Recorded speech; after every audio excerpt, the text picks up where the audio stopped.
Meron pong isang kasabihan, it never rains in my life, but it pours. Hindi lang daw umuulan, kundi bumubuhos pagka dumarating. At ito po ay karamihan na binabanggit ng mga nakakaranas ng napakaraming mga sabay-sabay, kung minsan na tinatawag na dagok sa buhay. Maraming hirap, maraming pasanin, maraming mga sakit sa buhay. At marami po mga tao, pagod na ang treatment nila sa kanilang buhay, parang isa na lamang na walang katapusang hirap. Kung tayo man yon, ay ano po ba ang mensahe sa atin ng Panginoon? At kung hindi tayo, paano tayo makapag-minister sa mga kapwa natin na ganito ang kalagayan sa buhay? Pagod ang isip, pagod ang puso, pagod ang katawan. Ang atin pong mensahe, nakakapagod ang buhay. Yan ba ang attitude natin kumisan o nararamdaman o complaint ng maraming nasa paligid sa atin? Patuloy kaming lumalapit sa iyo, aming Ama. Humihingi kami ng pusong magiging matabang taniman na iyong salita. Kayo lang naman ang aming dinudulugan at nalalapitan, at kayo ang aming magulang. Kami po ang tunay na pwede naming lapitan anumang panahon. Kami man yung nagkamali o kami yung pinagkamalian, kami man ang nagkasala o kami, Panginoon, yung naagrabyado, kayo pa rin ang aming lalapitan. Kayo pa rin ang aming kailangan.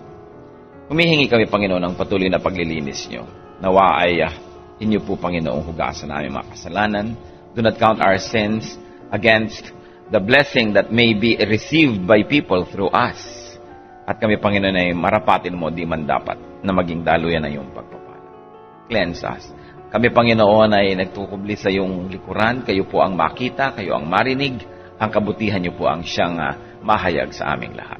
Maging tagapagsalita namin kayo, Panginoon, po ang aming kapwa lamang, at nawa ang bawat maririnig namin magmula sa inyo. Panginoon, use your servant only as your footstool. Lift up only yourself, and let the message come only from you. We reject and rebuke all presence of evil in Jesus' mighty name. And we dedicate ourselves to listening to your words, to pondering your wisdom, Lord. And may your wisdom flow in us and through us. Lift us up, set us free. In the name of Jesus Christ, we pray.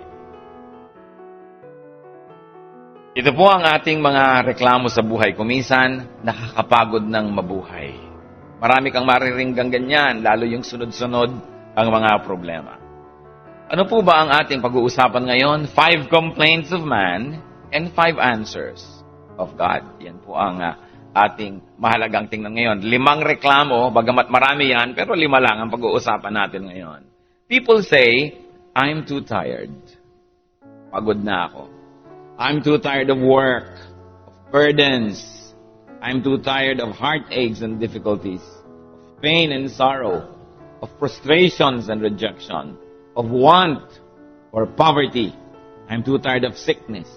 Pagod na akong mahirapan, lagi nalang kapusin, etc., etc. But you know what God or what the Bible says? Ang sagot niya sa I am too tired, I will give you rest. Pangako naman yan ng Panginoon Matthew 11:28-30.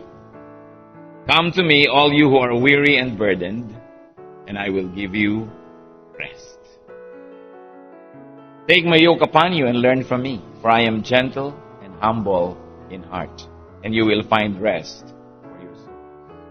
For my yoke is easy, and my burden. Yan ang pangako ng Panginoon. Lumapit kayo sa akin, kayo mga napapagod, kayo mga nabibigat ang lubha, at kayo aking pagpapahingahin. At sabi niya, isuot niyo ang aking pamatok. Alam niyo po yung pamatok na isinusuot sa batok ng mga kabayo, ng mga baka, ng mga kalabaw, para hilahin nila yung kung anumang dapat nilang hilahin. At sa Israel, uso po yung pamatok na doble, kaya kumisan doble, 2 baka yung magkasabay na naghihila ng araro, 2 baka yung merong ginagawa. Kaya siya yung isa, at sabi niya, isuot niyo ang aking pamatok sa inyong batok. In other words, ako ang inyong magiging kapartner. Napapagod kayo kasi sinosolo niyo.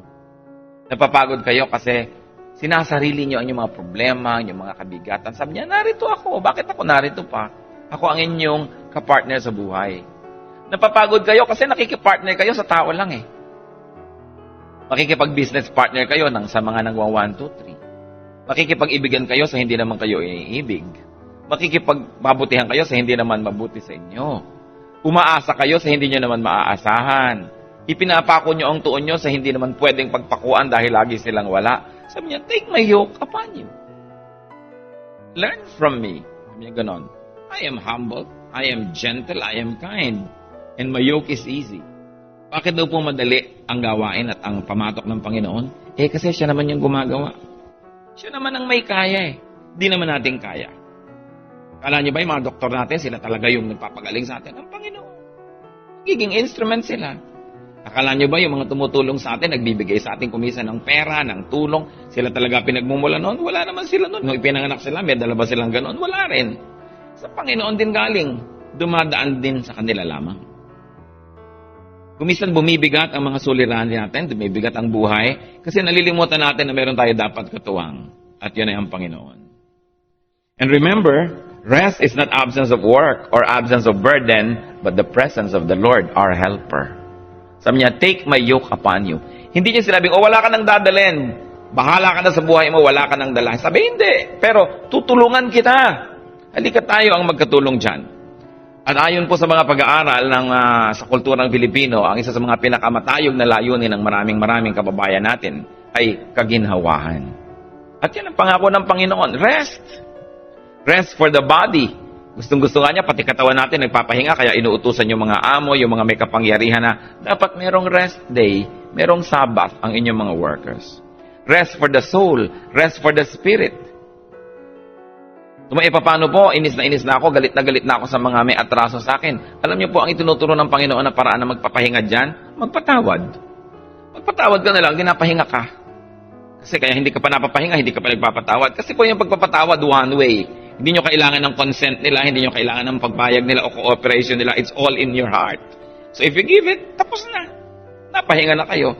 Kaya yung mga kumisan, may sama pa tayo ng loob, galit pa tayo sa ating kapwa. Kasi ang totoo nun, hindi pa lang kasi tayo nagpapatawad. So hindi sila ang sisisihin natin. At talaga ilalagay nyo sa kapwa ang inyo ikabubuti.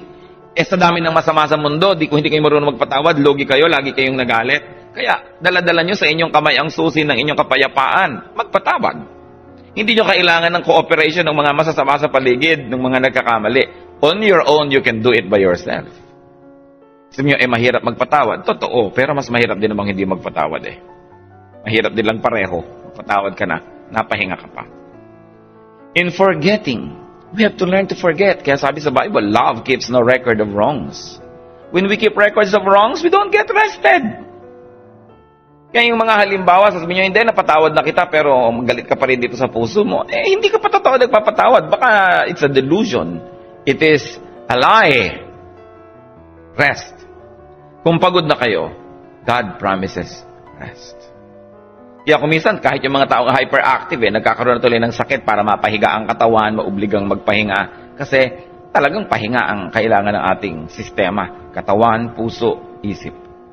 Kung may mga napapagod na, hindi ninyo kapartner ang Diyos kung sobra kayong pagod. Kasi kung kapartner natin siya, meron tayo na pagsusumbungan, nadadaingan, nasasabihan, may nagbibigay sa atin ng pahinga, ng comfort, ng inspirasyon, ng strength. That's why the Lord says, I am just here, a prayer away. Ano pa po ibang reklamo ng mga taong napapagod sa buhay? I'm tired of serving people. I'm tired of serving my relatives, my friends, my amo. I'm tired of serving everybody around me. Pagod na ako. Wala nang ginawa ang mga tao kundi pagurin ako. Alam niyo po ang sagot ng Panginoon dyan? Pagod ka na in serving people?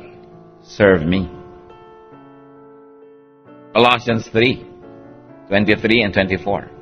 Whatever you do, work at it with all your heart as working for the Lord, not for men. Since you know that you will receive an inheritance from the Lord as a reward, it is the Lord Christ you are serving. Sasabihin natin, ibig mo sabihin, yung nag-aalaga ako ng nanay ko na pagkasungit-sungit, inaalagaan mo na nga, pinapagalitan ka pa. I'm serving the Lord? Yes.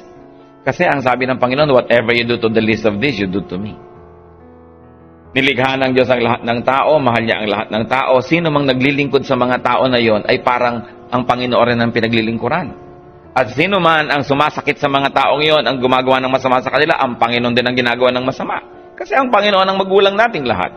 Di ba't pag may anak kayo, may gumawa ng mabuti sa kanila, parang kayo na rin ang ginawa ng mabuti? Pero pag ginawan sila ng masama, yung anak natin, tayo ang unang-unang nagdaramdam. So, ganun ang Panginoon. At lalong-lalo na kung sa ministry, nagsaserve ka, inis na inis ka na, Miss Asheret, sa mga matitigas ang ulong mga members ng church na ayaw sumunod. Naiinis ka na, choir director, sa mga choir members mong hindi makarating-rating sa oras. Nayayabot ka na sa sinaservan mo and everything. Sabi ni Lord, napapagod ka kasi you think that you are serving people eh. Pero i-consider mo, anak, that you are serving me.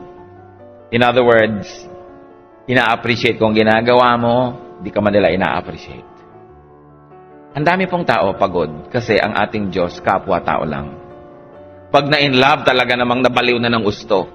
Yun na lamang object ng kanyang love ang lahat-lahat. Kaya tuloy pag umalis ay baliw na baliw ang iniwan. Paano? They are only serving people. Pagkatapos, pagka hindi ka in-appreciate, hindi ka tinawa ng utang na loob, galit na galit ka naman. Sabi ni Lord, serve me. Serve the people around you in God's name. And serve the people around you for God's pleasure. Think, consider, and know that you are serving the Lord whenever you serve people. And you will be refreshed. Nakaka-refresh yan. Huwag tayong gumawa ng mga Diyos-Diyosan out of people around us. Kailangan isa lang yung Diyos. Sobra kasi naman yung iba, pagka na-in love, nahulog ang loob, pagka nahulog ang loob nila sa ganitong nobyo at nobya, sobra yun na ang Diyos. Sabi ni Lord, serve me. You shall have no other gods before me. Yun ang utos niya. Kaya kayo masyadong nasabing gastado na yung damdamin ninyo kasi sobra nyo lang ibinibigay sa kapwa na pagtataksil lang kayo, hindi kayo na-appreciate, kawawa tuloy kayo. Kung ang Panginoon ba naman ang inuuna ninyo, mga tao pangalawa lang, pangatlong place sa ating heart, di umalis man at dumating sila, steady lang yung buhay natin because our center remains and it doesn't go away because our center is God. Meron naman maririnig mo, I'm tired of doing good. Pagod na rin ako sa paggawa ng mabuti. At ang sagot sa atin ng Panginoon sa Biblia, do not stop. Not stop. Galatians 6:9. Let us not become weary in doing good, for at the proper time we will reap a harvest if we do not give up. Sabi, huwag kang mapagod sa paggawa ng mabuti. Pero nagtanim na po ako, wala pa rin akong inaani. Hinukay-hukay ko na, finertilize ko na, dinidilig-dilig ko na, ayaw ko na, bubunutin ko na to. Ayun pala bukas, mamumunga na, nainip ka naman. Sabi, do not become weary in doing good. At the proper time, you will reap a harvest if you do not give up. At nakakapagod gumawa talaga ng mabuti, pero nakakapagod din naman gumawa ng masama. So pareho din yung nakakapagod, mapagod ka na sa paggawa ng mabuti, kakampi mo pa ang Diyos. And maybe what you should do, if this is your case, brother or sister, is pace yourself. Magpahinga ng konti. Space ng konti yung ginagawa. But do not give up doing good. At kahit kailan, huwag pagsisisihan ang paggawa ng mabuti. Huwag pagsisisihan na nasa panig ka ng Diyos. Isa pang reklamo ng marami sa atin, lugi ako sa pagiging mabuti sa parents ko. Ay, ang daming nagrereklamo. Ang nanay ko, hirap na hirap ako para akong kabayo katatrabaho. Tapos, hut-hut ng hut-hut sa akin, ibinibigay sa kapatid kong addict. Ibinibigay sa kapatid kong lasenggo.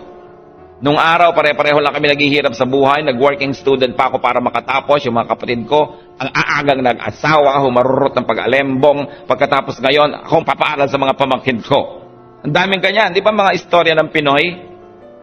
Lugi na ako sa pagiging mabuti sa parents, sa kasusunod, sa katutulong, sa kabibigay. Alam niyo sabi ng Bible, tubo ka. Tubo ka, kapatid. Ephesians 6:2-3, honor your father and mother, which is the first commandment with a promise, that it may go well with you and that you may enjoy long life on the earth. Yan daw ang premyo ng Diyos sa mabubuting anak. So, hindi tayo magsisisi na mabuti ako, sunod-sunod ako sa magulang ko, pag umiyak na ng konti, laglag na ang 1,000 ko. Bawat patak ng luha, ang 3 personas ay lumalabas sa akin pitaka. Sabi, iyang marunong magparangal sa kanilang magulang. Ano man paraan ng pagpaparangal yon? Sabi, bibiyayaan kayo ng mahaba at masayang buhay. Hindi lang mahabang buhay na ang hirap naman, kundi saya. Kaya kasabihan niyan ang mabubuting anak ay merong mga magagandang kinabukasan. Hindi naman yan pang-uto ng ating mga kasabihan. Ang Biblia mismo ang may sabi. Kaya hindi rin yan pagsisisihan. Isa pang nakakapagod, Sasabihin ng iba, nakakapagod mabuhay. Nakakapagod ang buhay. Kaya meron nga na tumatalo na sa tulay. Diba? Nung nahulog sa ilog, hindi naman namatay sa lunod, namatay sa pollution. So, namatay pa rin. Sabi, nakakapagod ng mabuhay, pero ang pangako pa rin, it's very related to what we've been saying all along, you will have rest. May kapahingahan. Hebrews 4:1 and 9, therefore, since the promise of entering His rest still stands, let us be careful that none of you be found to have fallen short of it. There remains then a Sabbath rest for the people of God. Mapagod man tayo dito sa lupa, gano'ng kahaba ba ang buhay? 70 years, 80, 90, 100 years? Pero yung eternity in the presence of the Lord is forever and ever and ever. Kaya sabi, napapagod man kayo dito, may inaasahan naman kayong kapahingahan. At hindi naman yun eh. Sabi, every week nga, binibigyan ko kayo ng Sabbath, one Sabbath every 6 days, broken by a 7th day of rest. Pagkatapos binibigyan ko pa kayo ng kapahingahan, which is psychological, which is emotional, which is spiritual. At kung hindi pa kayo kontento dyan, asahan ninyo yung pahinga na naghihintay sa mga anak ng Diyos. May rest here, merong rest there. Brothers and sisters, life is a gift to be enjoyed, not a curse to end. Life is a gift to be enjoyed, not work to do. And definitely, it is not a problem to solve. Regalo ng Diyos ang buhay. Kaya dapat nagpapasalamat tayo may buhay. Habang may buhay, may pag-asa ang tao. Hindi nyo alam ang maaaring mangyari. Huwag tatawaran ang magagawa ng Diyos. Ang mahalaga, kapartner natin siya at kasama sa lahat ng ating ginagawa. Hindi lang kapartner sa paglutas sa mga problema natin, kundi kapartner sa paggagawa ng ating mga desisyon. Maraming mga tao sobrang napapahamak kasi hindi kasama ang Diyos pag nagde-decide, mag-isa. Tapos pagka sumabit na, nalagay na sa gulo, kasama na ang Diyos. Doon na ngayon hahanapin ng Diyos at doon na ngayon tatawagin ng Diyos. Kailangan decision making pa lang kasama na siya. Kailangan nag-iisip pa lang tayo kung saan dadalhin ng ating pera, anong bibilhin natin, kanino tayo makikipag-partnership. Kasama na agad ang Diyos. Prayerful na tayo. Bagamat willing naman ng Lord na samahan tayong umahon sa mga nakakahulugan nating pusali, siguro naman kung kasama natin siya sa ating paglalakad, hindi tayo mahuhulog sa mga pusaling yon. Kaya partnership with God is very important. Many people are deceived into feeling and thinking that they are weak or alone or helpless or hopeless because they don't know God's words. Because they don't know God's answers to their questions and to their complaints. John 10:10, the Lord says, I have come that they may have life and have it to the full. Ang kalooban ng Diyos, ang gusto niya, ang buhay natin, punong-puno, maganda, mahusay, makulay. So sabihin niyo, paano naman ako sasaya kung mahirap ako, wala akong masyadong pera? Sa palagay niyo ba, lahat ng may pera, masaya? Then, paano naman ako sasaya, meron akong kapansanan sa aking katawan? Sa palagay niyo ba, yung lahat ng walang kapansanan, masaya? Yung paano naman ako sasaya, wala akong kabiyak sa buhay? Sa palagay niyo ba, lahat ng may asawa, masaya? Paano naman ako sasaya? Wala akong US visa. Sa palagay niyo ba, lahat ng may visa, masaya? Ang sinasabi ko lang dito mga kapatid, yung kasiyahan is not a matter of your station in life. It's a matter of attitude. Kung ano yung attitude mo, pwede kang sumaya, pwede kang lumungkot. Kailangan yung attitude natin laging nakababad sa salita ng Diyos. Na lagi tayong positive yung tinitingnan natin sa buhay. Kasi sabi sa Bible, everything that happens is a blessing to those who love God and are called according to His purpose. So may pagpapala ang Diyos, walang swerte-swerte, malas-malas. Alam ng Diyos ang nangyayari sa ating buhay. Kung pinapayagan niya na hindi tayo umunlad sa negosyo, may dahilan. Kung pinapayagan niyang umunlad tayo, may dahilan din. Pinapayagan niyang makamit natin ang gusto natin, may dahilan ng Diyos. At kung hindi siya nagbibigay ng hinihingi natin, may dahilan pa rin siya. At lahat ng dahilan niya ay tama. Kaya dapat nakikita natin yon. Ano ang tama sa pagkakaroon ka ng sakit? Anong tama sa pagbagsak ko sa board exam? Ano ang tama sa pagkakasunog ng aming bahay? Itanong niyo sa Diyos sapagkat siya may sagot. Pero hindi pwedeng magkamali ang Diyos. At ang taong hindi sumasang-ayon sa kalooban ng Diyos, yun ang mga taong malulungkot. Pero yung taong mga sang-ayon, sa tingin ng lahat, parang kawawa naman to, kung ano nangyari, sasabihin pa rin niya, praise God, hallelujah, God is in control, God is my maker, God is my partner. Naratay na sa banig ng karamdaman, sasabihin pa niya, purihin ang Diyos dahil kung hindi pa ako naratay dito, hindi ako matututong magdasal lang mahaba. Purihin ang Diyos kung hindi pa ako nalugi, hindi ako naging mapapalapit sa Diyos, kung hindi pa ako iniwan ng nobyo ko, hindi ako matututong mag-Bible study. Abay, maraming dapat purihin sa Diyos. Pero yung mga tao reklamo ng reklamo, kahit marami ng blessings ang dumarating, hindi pa rin nila nakikita kasi binubulag sila ng mga reklamo. It's a matter of attitude. Mga kapatid, kung malungkot kayo sa buhay, 95% ng dahilan, maaaring kayo rin. Pananaw natin sa buhay. Matthew 22 verse 29, Jesus replied, "You are in error because you do not know the scriptures or the power of God." Maraming pagkakamali tayo sapagkat di natin kilala ang Diyos, di natin alam ang Kanyang salita, at hindi natin ipinapamuhay ang Kanyang katuruan. Ano ang solusyon kung nabibigatan sa buhay? Knowledge of Scripture. Knowledge of God. Because it will set us free from all the lies that Satan likes us to believe in. Satan is the liar and he is the father of lies. At ang isa sa mga kasinungalingan na yan, ang buhay ay nakakapagod. Dapat wakasan, dapat takasan. Kaya anong ginagawa ng iba? Iinom ng isang katerbang sleeping pills. Meron lang tamang oras ng tulog at may tamang oras na gising tayo para ma-appreciate natin ang araw, ang buwan, ang buhay, tapos tutulugin mo lang. Lalasingin mo ang iyong utak para hindi mo malaman ang nangyayari sa planeta. Babangagin mo ang iyong utak, magna-drugs ka para 3 araw kang gising, tapos biglang 3 araw kang tulog.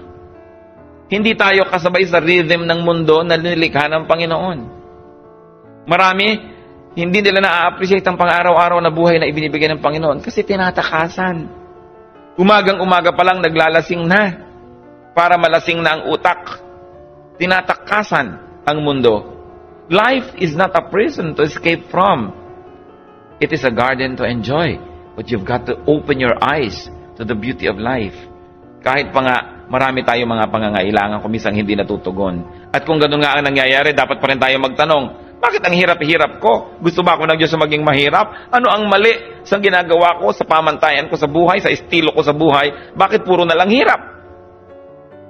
Kasi alangan namang nilikha ako ng Diyos para paghirapin. It is important to know God. At sa Isaiah 8:19, should not a people inquire of their God? Meron tayong tanong, lumapit sa Diyos. Meron tayong mga duda, sa Diyos tayo magtapat. Sa Diyos tayo lumapit. Sa Kanya tayo humingi ng mga kasagutan. May layunin, may misyon, may ganda ang buhay. Huwag nating payagan na yung kapangitan na ugali ng ating kapwa ay magtakip sa ating mata para mabulag tayo sa ganda ng buhay. When people live together, some will smile and some will frown. But you need not mind them. Travel on as best as you can. Take people as you find them. At huwag niyong gawin ang buhay niyo na reformatory institution ng planeta na lahat ng tao sa paligid gusto niyong baguhin. Ang una muna ay magpabago tayo sa Diyos, baguhin natin ating sarili sa tulong ng Diyos. At kung magkakaroon tayo ng positive influence sa ating kapwa, mabuti. Pero higit lalong sumasaya tayo kung ang pinag-aaralan natin is to accept people rather than to change them. Because to change people, you have to change what? How many billion people on the planet? How many people around us must you change? And then look around you, face the mirror and say, ang sarili ko ba, nabago ko na talaga? Kung hindi pa, paano nyo naman aambisyoning baguhin ang inyong kapaligiran at ang inyong kapwa? Kaya yung marunong tumanggap sa kapwa, yun ang sumasaya. Yung bang, talagang ganyan na nga yung nanay ko, kung magbabago, mabuti, kung hindi, andyan na yan, appreciate na lang kung ano yung mabuti. Ganyan na talaga yung asawa ko, ganyan na talaga yung kapitbahay ko, yung biyanan ko, sige, tanggapin na lang. Kasi kung lagi ka na lang magrereklamo tungkol sa hindi niya ikinasusunod sa kagustuhan mo, hindi ka mauubusan, kapatid, ng irereklamo sa buhay. Kaya yung marunong magpatawad at marunong tumanggap sa kapwa, yun ang mga taong gumagaan ang dibdib. Yun ang gumagaan ang buhay. Sapagkat kung susuriin, ang pinakamabibigat na dala ng tao ay yung unhappiness about other people around them na hindi nila ma-accept, at saka yung lack of forgiveness for all the errors that people have done against them. Yung dalawa lang na yon ang tanggalin nyo sa inyong buhay, gagaan ang lahat. At yung biglang black and white yung buhay, magiging, ay, colored pala ang mundo. Makakakita ka ng kagandahan sa sunrise and sa sunset. Ma-appreciate mo ang ulan. Baka nga pati baha, magandahan ka na rin. You know, walang imposible sa mga tao na ang puso ay malapit sa Diyos. Do not expect too much from people. Do not. You will only bound to be disappointed. And do not depend on others for your well-being, for your happiness, and for your security. Yung kantang, Learning to Love Yourself is the Greatest Love of All, merong kahit man lang konting katotohanan yun. Na kailangan marunong kang mahalin ang iyong sarili. Huwag mong iasa sa iba na mahalin ka. Nagtatampo ka, hindi ka inaabutan ng kape, magtimpla ka. Nagtatampo ka, hindi ka pinadala ng bulaklak, bumili ka ng bulaklak at ibigay mo sa sarili mo. Treat yourself well. Kaya yung mga iba matatampuhin, kasi inaasahan nila maaalala ng iba birthday nila, hindi nila naalala. Textan mo sarili mo, kaya dapat dalawa ang cellphone nyo. Text ka ng text sa sarili mo, hello, I miss you, kumusta ka na? Be good to yourself. Yung iba, bakit ganyan ang itsura mo? Kasi hindi man lang ako nabati nung crush ko, o nung ganito. Di batiin mong sarili mo. Alam nyo yung tao, pag inaasa nyo sa iba ang inyong kaligayahan, lulungkot lang kayo. Lulungkot lang kayo.